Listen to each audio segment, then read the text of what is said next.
Grow here, Body and Balance, coming to you from my kitchen. It is winter here in southwestern Pennsylvania. We're expecting a big snowstorm, and so there's nothing I'd rather do than cozy up and cook and make wonderful things to support my immune system and keep me healthy and well nourished to fight off the cold outside. So yesterday I baked some focaccia, some sourdough focaccia. I made the dough for some sourdough empanadas. I just finished up making the filling for those empanadas. And although that's all tantalizing, the reason I am making this video is to show you how to make your own homemade kombucha. And if you're here in the Pittsburgh area, southwestern Pennsylvania area, I am teaching some kombucha making classes coming up where you will get to sample different flavors of kombucha. I flavor it during the secondary fermentation step, and you will go home with everything that you need to make your own kombucha. If you can brew tea, you can make kombucha. It really is just that simple. Behind me, over my shoulder there, you can see what I call my SCOBY hotel. Kombucha all starts with a SCOBY. This is in the mushroom family. It looks like a jar of aliens. Look, the light's reflecting off of it. And these reproduce. SCOBY is a symbiotic culture of bacteria and yeast. And you ferment black tea and sugar with those, and like I said, they will reproduce. So I not only have this jar, this hotel, this one has filled so high that I had to start a second hotel. So it's definitely time to teach some classes and share the beautiful art of kombucha making. So these live in this hotel. You cover the top with a towel. This is a piece of silk that I have folded over there, and a rubber band or a loose fitting lid. You don't want it airtight while these are fermenting. So the only thing that you need to do periodically to keep these alive is to add some sweet black tea. We have a wonderful local tea shop here, Presto George. I'm sure you have a local tea shop. Organic Assam is my black tea of choice. So for every quart of tea that I make, I'm going to add 2 tablespoons of this organic Assam. Now I have already brewed my black tea here. I made a gallon and a quart because I am going to do a secondary fermented batch. I'm making a gallon of kombucha, and then I have 2 hotels to maintain. So this wonderful winter flavor, you may know that I am a big forager, so I've got some berries in the freezer. I have blackberries, so this is blackberries and an organic orange, and it smells so good. And what you will do to make a gallon is you will take 1 quart of the fermented tea right out of your hotel. Now this does have a spout, although it doesn't work that well, I will admit. So I end up putting a glass inside and pouring out that quart of what we call kombucha tea, which is already in this jar, along with some organic oranges. I just love that orange smell and orange flavor in the winter. And even though they're organic, I still soak them enough to cover, or enough water to cover, and then I add about 1/4 of a cup of apple cider vinegar, and then I scrub the skins because the skins contain a lot of the nutrients that we want. So we're going to do blackberry, orange, and I am brewing another quart of tea. I'm brewing this quart separately because I only just want sweet black tea to feed my hotels, but I want to add some clove with those oranges and blackberries. Cloves are a powerhouse of antioxidants. There are too many health benefits to list, and that spicy, fragrant clove with the orange and blackberry. And I'm going to add just a little bit of green and black cardamom, also just super fragrant. And I'm going to also add just a little bit of organic pu'er tea, which is one of my favorites, because I'm going to add some of this. I just added just about a tablespoon there. I don't want it to be too strong. So there's my black tea, my cloves, my cardamom.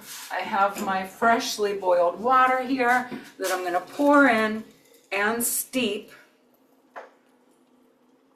And I made a little extra. I need just about 2 cups of that in my kombucha concoction, but I want to also drink a cup since it is so cold outside. There isn't much better than a warm cup of tea, and if you're lucky enough to have a fire, a warm cup of tea by the fire. So we're going to let this steep for a good solid 10 minutes before adding it to our kombucha. Okay, so back to the tea, back to the maintenance, back to feeding your SCOBY and making your tea. So again, for each quart of tea you brew, you're going to use 2 tablespoons of organic Assam tea and just about a third of a cup of sugar per quart of tea. So again, I have made a gallon and a quart, 5 quarts. So I've used a cup and a half of sugar in that tea.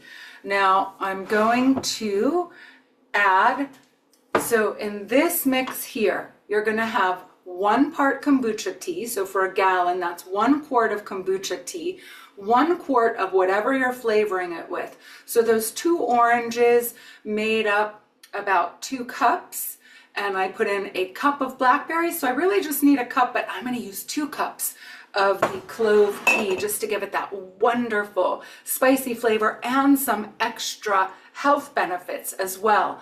Because really, I want to fuel my body and keep myself healthy, optimally healthy all winter long.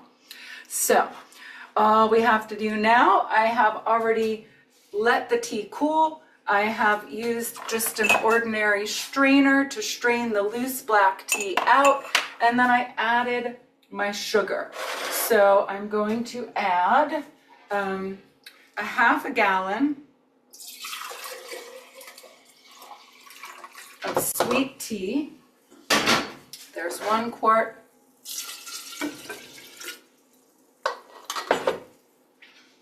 2 quarts.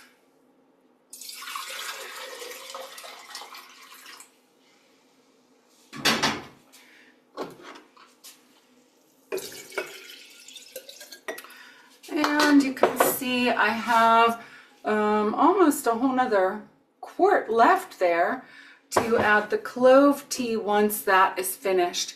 And then what I'm going to do is close this with an airtight seal. So I'm going to use saran wrap over it because this particular lid, I really like these sort of antique vintage containers, but this lid does not close airtight. So I'm going to close that airtight and let it sit in a dark, it doesn't have to be super dark, but I'm going to let it sit for 3 to 5 days for this secondary fermentation process. And during that time, the sugar is going to convert to just a little bit of alcohol. This is not an alcoholic beverage, but it does have a little bit of alcohol in it. It's going to get fizzy. This is going to give you enzymes and probiotics, vitamin C with the oranges, additional health boosting things in there from the cloves and the cardamom. And you can drink this straight up. After that 3 to 5 days, you want to taste it and just see, has it gotten fizzy enough? Has enough of that sugar processed so that it's not like crazy sweet? That sugar will give way to a tangy, wonderful flavor. So again, look in my description box, look in my link for kombucha making classes here locally. I might do a hybrid if people do want to check in from abroad, and I can ship you the SCOBY.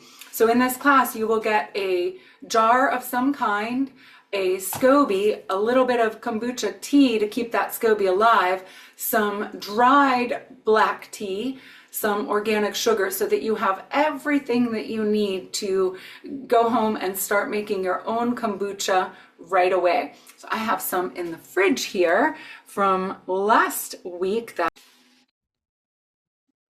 So here's the last batch of kombucha I made. This is Japanese wineberry, black raspberry, and thyme. I always like to add an herb in there to give it extra health benefits. You can leave the fruit in there so you get a little fruity snack. You can drink it straight. You can dilute it with some sparkling water. And I absolutely love kombucha cocktails when I want to indulge. One of my favorites is mezbucha, mixing mezcal and kombucha, or a wonderful local spiced rum with kombucha makes a wonderful, healthier cocktail. Delicious. It is fizzy and wonderful. The last thing I'm going to show you is I've taken a quart of kombucha tea out of this jar, so I want to add a quart of fresh, sweet black tea into that jar to continue feeding those SCOBYs. And then my last quart is for my other hotel. As I mentioned, I've had to expand the hotel. So just that easy. You pour some tea in there, you pour some tea in here, you wait 3 to 5 days, and you've got your own delicious homemade kombucha. Okay, blessings and love, and bye for now. Let me know what you flavor your kombucha with or what your favorite flavors are in the comments below, please. Bye.